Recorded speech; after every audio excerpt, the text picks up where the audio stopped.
안녕하세요. 나타샤의 책 여행입니다. 제가 책 읽어주는 유튜브를 시작한 지 1년이 되었습니다. 어릴 때 꿈이 아나운서가 되는 것이었는데 미약하나마 유튜브로 아주 조금은 꿈을 향해 나아가고 있습니다. 1년 동안 정말 열정을 다했는데요. 녹음하고 업로드하는 방법 등을 배우면서 잠을 자지 않고 몰입했던 나날들을 보내왔습니다. 책 선정하고 정독하고 어느 부분을 읽어야 할지 선택하고 요약을 하는 것이 쉬운 일은 아니었습니다. 또한 그렇게 준비한 책을 녹음하고 편집하는 과정은 많은 시간을 요하는 작업이었습니다. 어찌되었든 묵묵히 하다 보니 1년이 되었고 구독자 수 1000명이 되었습니다. 모두 여러분들의 성원 덕분입니다. 초창기에 녹음한 걸 들어보면 오글거리고 쑥스럽지만 내리지 않기로 했습니다. 그것은 나타샤의 책 여행의 첫 발걸음으로 뒤뚱거리며 걸어온 지난한 발자취들이니까요. 나타샤의 책 여행, 앞으로도 계속 업데이트하는 모습을 보여드리겠습니다. 2020년 상반기부터 6월인 지금까지도 여전히 진행 중인 세계를 팬데믹 상태로 만든 코비드19 바이러스는 전 세계인의 라이프 스타일에 대대적인 변경을 가하는 결과를 초래하고 있습니다. 우리는 바뀌는 사회의 불안감을 느끼고 있습니다. 어떻게 뭘 해먹고 살아야 하나에 대한 불안한 의문이 바로 눈앞에 닥친 현실임에도 불구하고 막연하게 그저 한숨만 쉬고 있습니다.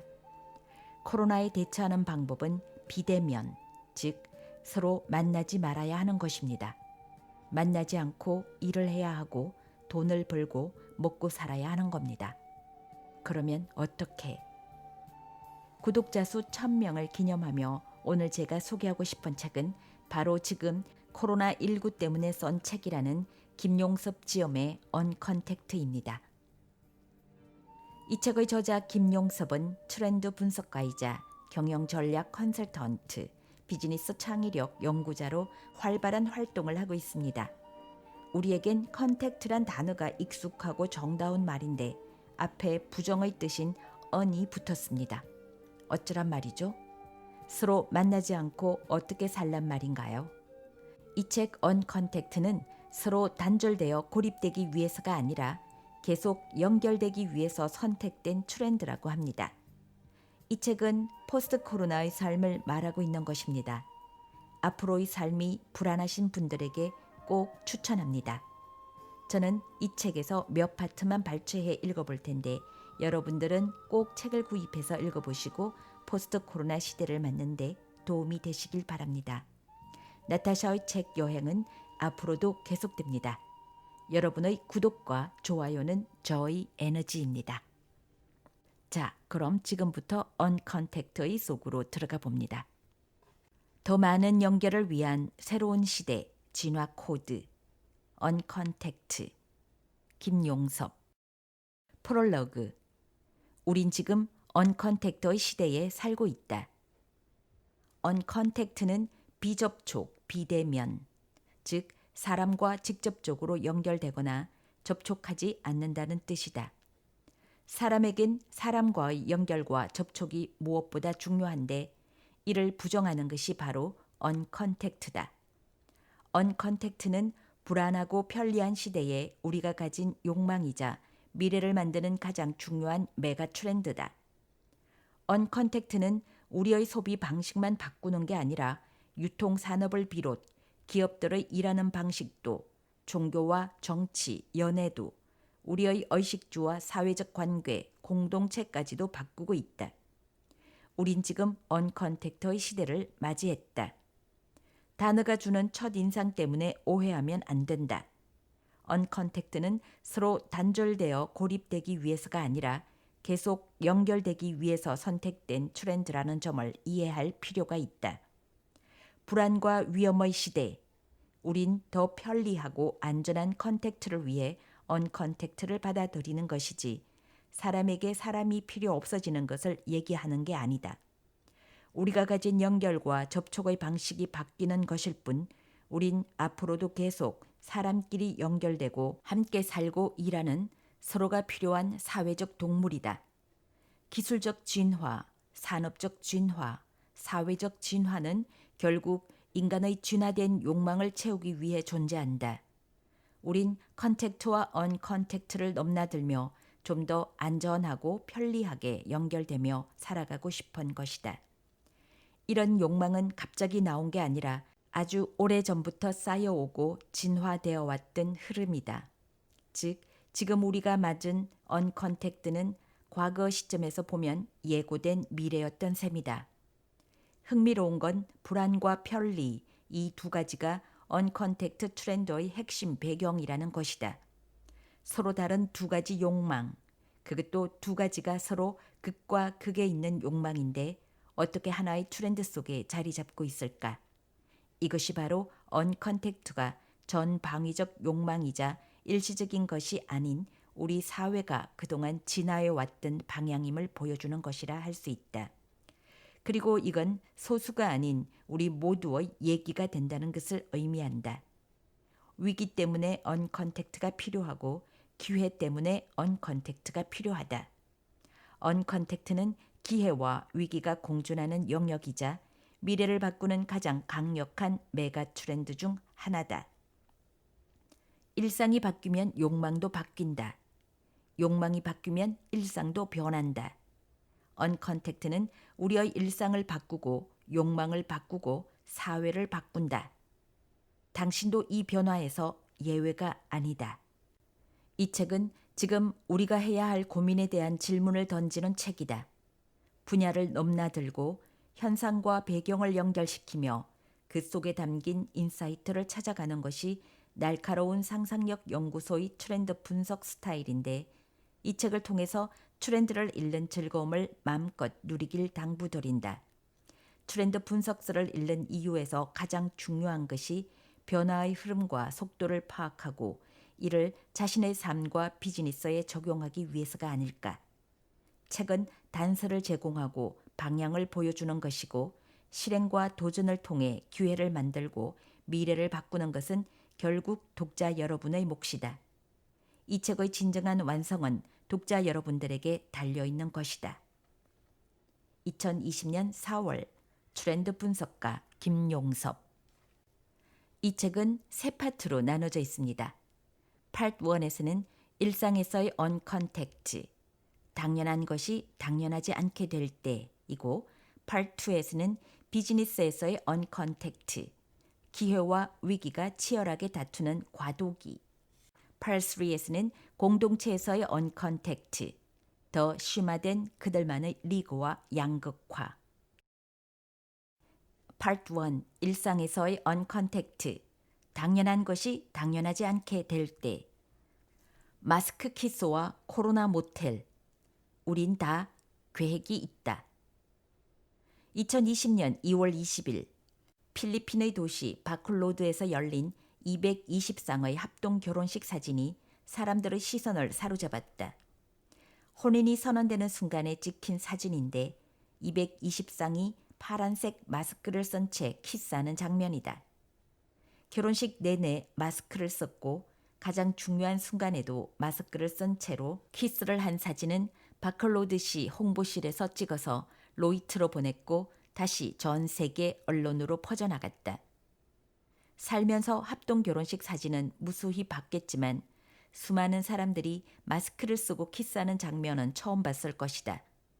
인구 51만 명 규모의 바콜로드에선 시정부 주최의 합동 결혼식이 매년 전통 행사로 치러지는데 다른 해와 달리 2020년 2월의 합동 결혼식을 위해 모든 예비 부부에게 결혼식 전 14일간의 동선과 여행 기록을 제출받았고 식장에 입장하는 모든 하객들에게 마스크를 쓰게 하고 체온 측정과 손 소독제로 손을 소독하게 했다. 주례자와 하객들도 다 마스크를 썼다. 이 모든 것이 코로나19 때문에 벌어진 일이다. 분명 전염병도 감염도 무섭지만 그렇다고 결혼식을 안 할 수는 없다. 인류가 가진 문화와 습관을 하루아침에 다 바꿀 필요는 없는 것이고 또 그렇게 바꾸지도 못한다. 하지만 변화는 생길 것이다. 우린 안전하고 평온할 때만 사랑을 시작하는 게 아니다. 불안하고 힘들고 괴로운 상황에서도 사랑에 빠진다. 고난 속에서도 사랑을 통해 행복과 희망을 얻기도 한다. 전염병의 공포는 이번이 처음이 아니다.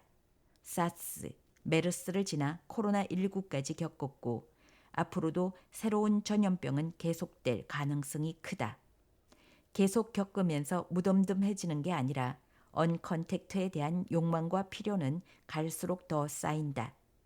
지금은 전 세계가 과거에 비해 훨씬 촘촘히 연결되어 있고 교류도 잦다. 어디서 발생한 것이든 전염병이 높다면 순식간에 전 세계로 퍼질 수 있는 것이다. 사회적 관계나 업무를 위해서 만나는 방식을 화상회의를 비롯한 언컨택트의 방식으로 전환하는 것에 대해선 쉽게 납득이 간다. 어떤 방식이든 일만 잘 되면 되는 거니까. 하지만 언컨택트가 가장 어려운 것이 남녀 간의 애정관계다. 사랑과 결혼은 스킨십과 키스 등 긴밀한 컨택트와 뗄 수 없기 때문이다. 그럼에도 불구하고 대안을 찾는 사람들이 자꾸 생긴다. 이것 자체가 변화다.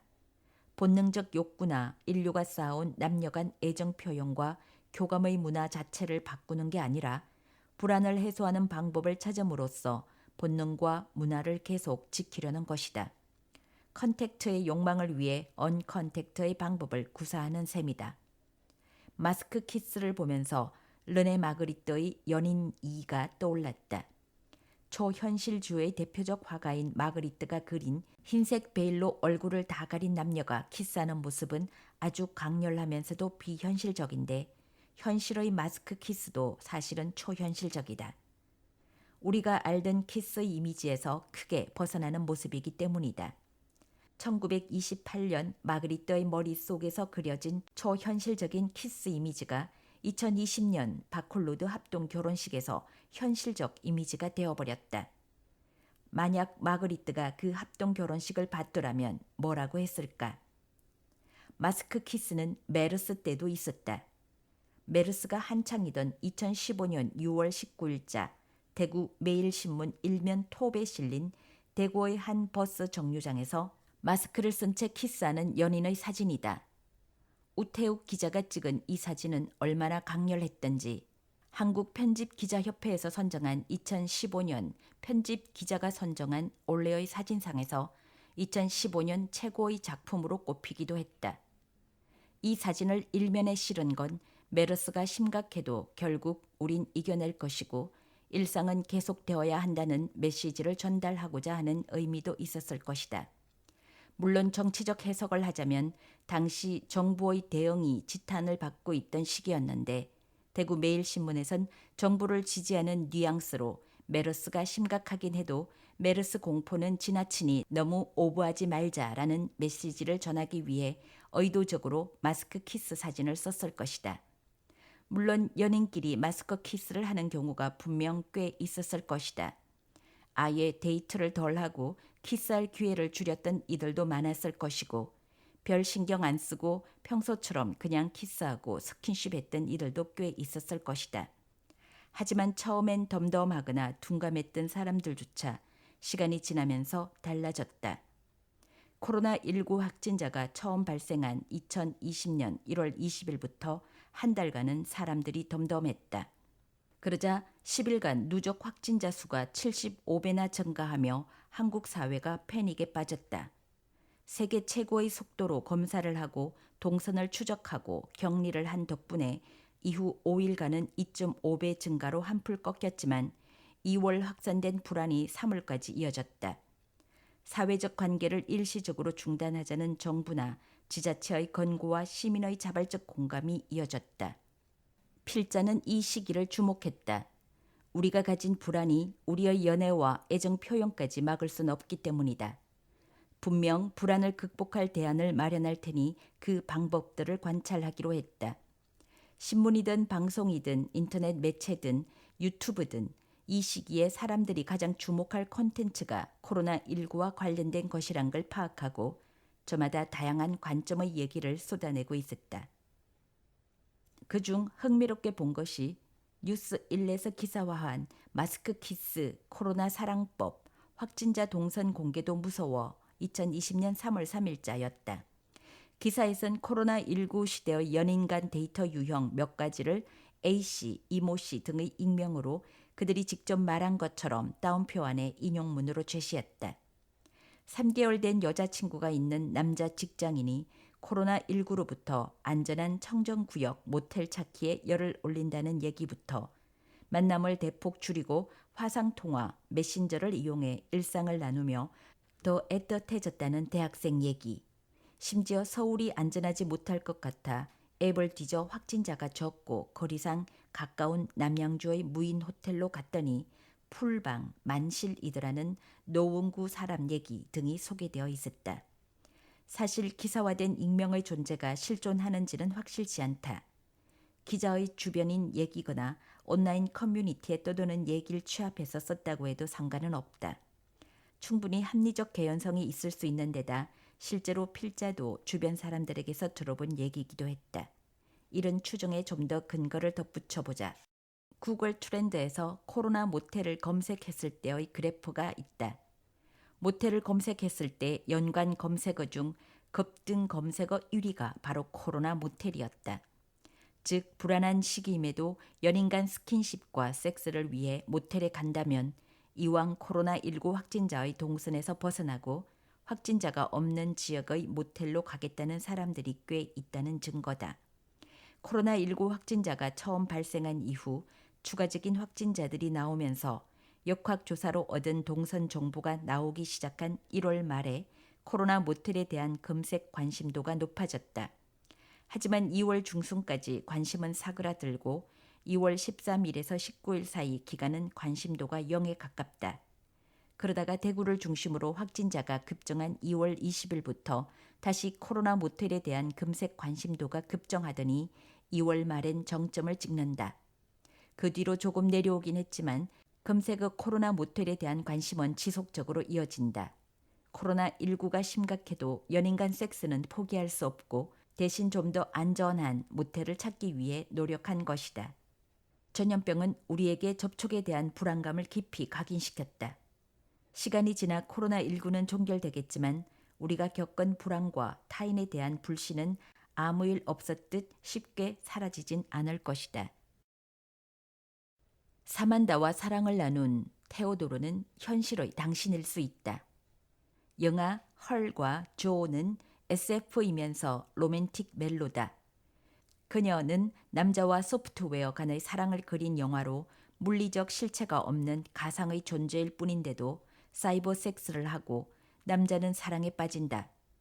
조는 사람인 남자와 자신이 진짜 여자인 줄 아는 로봇과의 사랑을 그린 영화다. 두 영화 모두 사람과 사람 간의 사랑도 아니고 사람과 사람 간의 접촉을 통해 사랑을 나누는 것도 아니다. 하지만 분명 사랑을 다룬 영화다. 그녀의 시대 배경은 2025년이고 조는 따로 시대 명시가 되진 않았지만 인간 같은 로봇이 등장한다는 것 빼곤 시대 배경이 지금 우리의 현재와 다를 바 없다. 즉, 두 영화 모두 아주 먼 미래를 얘기하는 게 아니다. 어쩌면 현재인지도 모를 시대다. 특히 그녀의 사만다는 현재 혹은 아주 가까운 미래의 일 같아서 더 몰입된다. 사만다는 네트워크에 연결된 인공지능 운영체제로 스스로 학습하며 진화하는데 물리적 실체만 없을 뿐 대화하고 감정도 공유하며 사랑에도 빠지는 인간 같은 존재다. 테오도르 호아킨 피닉스 분은 사만다 스칼렛 요한슨 목소리가 처음부터 사람이 아닌 걸 알고 있다. 테오도르의 스마트폰에 있는 운영체제일 뿐이지만 테오도르는 사만다와 뜨거운 밤을 보낸다. 사만다도 오르가슴을 느꼈다고는 하지만 그 말이 실제인지 인공지능 운영체제로서 상대를 기분 좋게 해주려고 그런 건지는 알 수 없다. 중요한 건 테오도르 입장에선 상대가 사람이든 소프트웨어든 가상 섹스를 하고 사랑에 빠지는 데는 차이가 없다는 것이다. 과연 테오도르가 별종이어서 그런 걸까? 아니다. 상대의 실체와 물리적 접촉을 하지 않아도 섹스와 사랑 모두 충분히 가능하다. 다만 우리가 가진 과거의 고정관념만 벗어나면 말이다. 이미 현실의 우리는 시리나 빅스비, 오케, 구글을 부르며 인공지능 엄승 인식 비서와 대화를 나눈다. 함께할 사람이 눈앞에 없어서 어쩔 수 없이 인공지능 음성 인식과 대화하는 게 아니다. 과거가 접촉과 대면이 당연하던 시대였다면 미래는 비접촉과 비대면이 당연한 시대가 될 수 있다. 지금은 서로 다른 시대가 공존하는 과도기이자 언컨택트가 급속도로 성장하고 확장되는 시기다. Part 2. 비즈니스에서의 언컨택트. 기회와 위기가 치열하게 다투는 과도기. 더 가중된 대학의 위기. 언컨택트 시대의 대학은 어떻게 살아남을까? 코로나19 사태가 지속되자 전 세계적으로 대학이 개학 연기나 휴교를 단행했다. 정부 차원의 휴교령을 내린 이탈리아, 스페인을 필두로 유럽의 많은 국가에서 대학의 개학 연기와 휴교를 했다. 미국도 한국도 마찬가지였다. 그런데 대학을 미루는 데도 한계가 있다. 휴교도 임시 조처일 뿐이다. 학사를 이어가야 한다. 유급 문제도 발생할 수 있고 등록금 문제와 대학 재정 문제도 발생한다. 그래서 선택하는 것이 수업을 온라인 강좌로 대신하는 것이다. 미국의 하버드대, 예일대, 프린스턴대, 컬럼비아대, 스탠퍼드대를 비롯한 미국 전역의 대학들이 수업을 온라인으로 전환했다.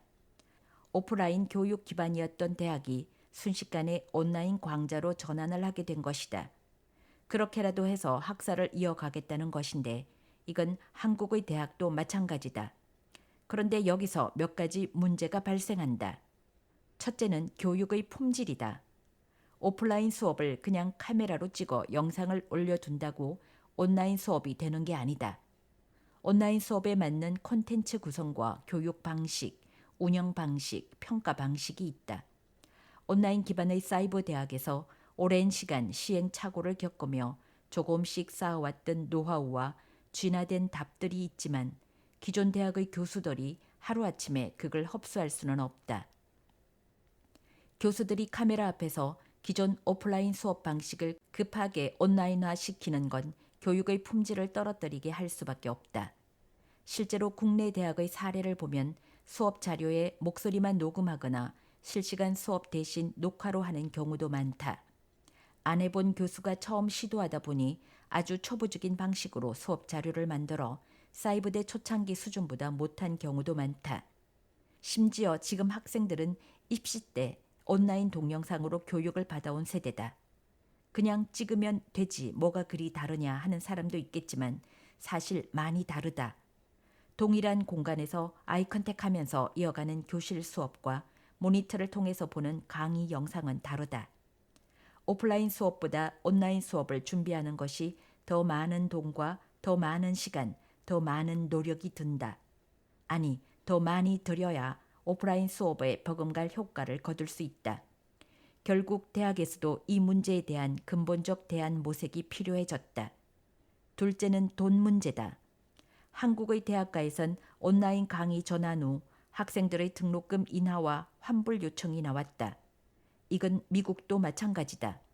특히 미국은 대학의 1년 학비가 3, 4만 달러가 많고 하버드, 예일, 브라운, 코넬 등은 수업료만 5만 달러 정도다. 이런 비싼 돈을 냈는데 온라인 수업을 들어야 한다면 어떨까? 심도 깊은 토론을 하기도 어렵다. 현재 학부뿐 아니라 대학원도 온라인 강의로 전환시키는데 이는 더 심각하다. 이렇듯 교육의 품질도 상대적으로 떨어질 수 있는 데다 캠퍼스 공간을 누리지도 못하고 교수나 학생들과의 교류와 관계를 쌓는 데도 제약이 따른다. 학생 입장에서 볼 때 수업료는 이런 부가적 효과까지 다 포함한 비용이다. 이러다 보니 휴학을 신청하는 학생들이 늘었다. 이건 학생에겐 시간을 손해보는 일이 된다. 돈 문제는 학생뿐 아니라 학교도 겪는다. 온라인 강의 전환으로 비용이 추가 발생하기 때문이다. 오프라인 공간은 이미 학교의 자산이나 안 쓴다고 나갈 돈이 안 나가는 것도 아니고 교수나 교직원 연봉을 깎자고 할 수도 없다. 당연하던 것이 당연하지 않게 되었을 때 발생하는 손실은 결국 누가 감당할 것인가? 대학이 구조조정으로 직원 임금 삭감이나 감원을 하게 되는 경우도 생길 수 있다. 쉽게 풀기 어려운 문제다. 셋째, 나비 효과다. 학교가 멈추면 기숙사도 멈춘다. 미국의 대학에선 기숙사 퇴거 조치를 한 곳이 많다. 이러한 조치로 인해 많은 학생들이 죽어난을 겪는다. 특히 미국 대학의 기숙사는 외국인 유학생도 많다. 이들 중 자국으로 돌아가기 어려운 이들도 있다. 각 국가가 입국 통제를 하거나 입국 시 격리 기간을 가지는 경우가 많다 보니 이를 감수하고 돌아가는 건 리스크가 너무 크다.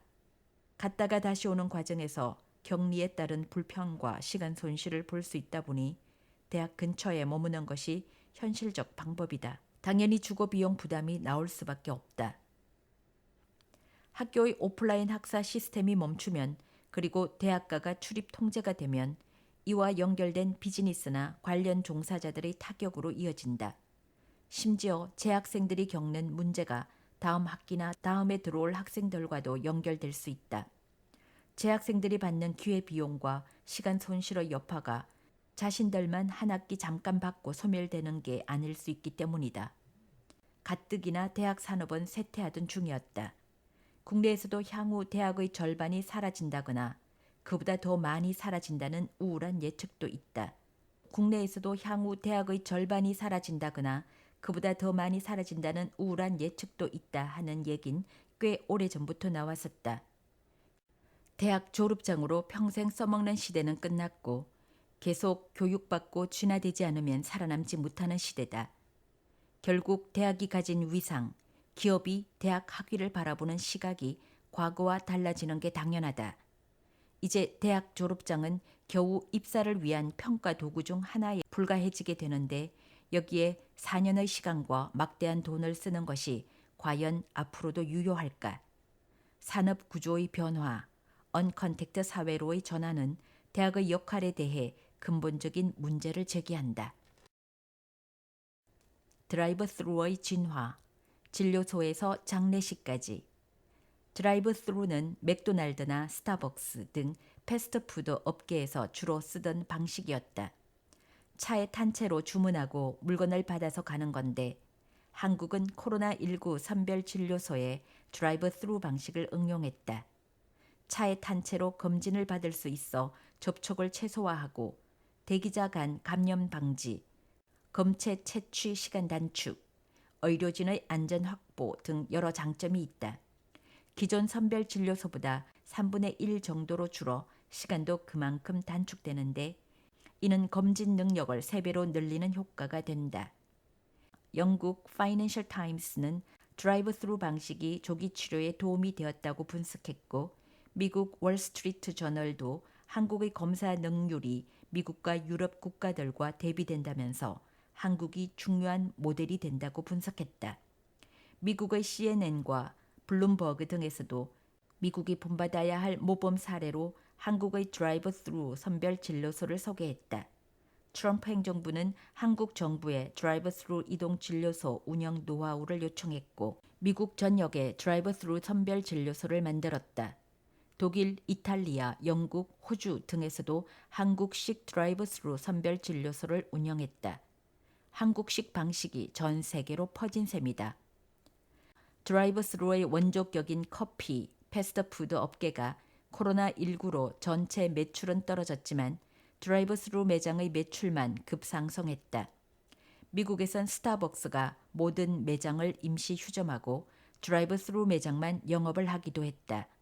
심지어 한국에선 드라이브 스루 횟집도 등장했다. 지방의 한 횟집에서 차에 탄 채로 주문하는 사람들에게 회를 포장해서 준 것이다. 대구의 숯불 돼지갈비집도 드라이브 스루 방식을 이용했는데 마스크 낀 직원이 포장한 음식을 차 창문으로 건네주며 판매했다. 비접촉, 비대면을 위해선 드라이브 스루가 효과적인 방법이기 때문인데 언컨택트 사회가 될수록 더더욱 활성화될 수밖에 없다. 2020년 3월 말레이시아에서 코로나19에 대응해 드라이브 스루 결혼식이 치러져 현지의 뉴 스트레이트 타임즈를 통해 소개되었고 이것이 다시 해외 토픽으로 전 세계에 전해졌다. 신랑 신부가 의자에 앉고 하객이 자동차를 타고 그 앞을 지나가며 축의금을 내고 서로 인사도 나눈다.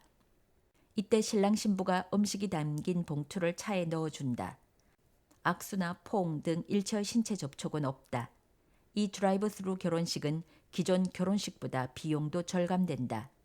사실 드라이브 스루 결혼식의 원조는 미국 라스베가스다. 라스베이거스 스트립에 위치한 리틀 화이트 웨딩 채플은 2005년부터 드라이브 스루 결혼식을 서비스하며 유명해졌다. 라스베이거스에서 매년 10만 쌍 정도가 결혼하는데 인구수 60여만 명의 도시에서 이렇게 많은 결혼식이 치러지는 건 아주 싼 비용과 신속성 때문이다.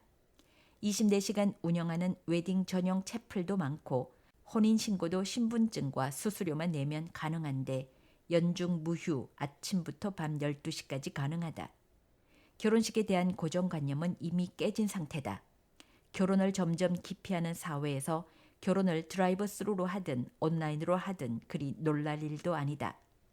심지어 일본에선 2017년 12월에 드라이브 스루 장례식장이 만들어졌다. 렉스트 아이라는 관혼상제 업체가 일본 나가노현 우에다시에 만들었다. 차로 탄 채로 접수대에 가서 창문을 내리고 태블릿 PC의 방명록을 적은 뒤 불 붙인 향처럼 생긴 전열식 향, 전기장치로 되어 진짜 불은 붙이지 않음을 건넨다.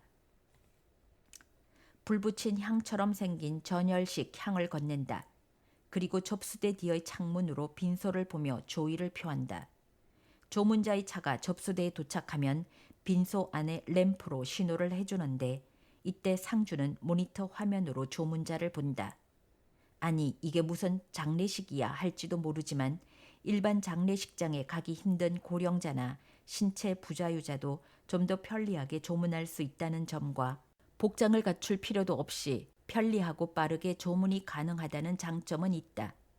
그런데 이렇게까지 해서 장례식장에 눈도장 찍으러 가는 게 무슨 소용이 있나 싶으면서도 우리도 솔직히 진심 어린 애도 때문이라기보다는 눈도장 찍으러 장례식장에 가는 경우가 더 많지 않은가.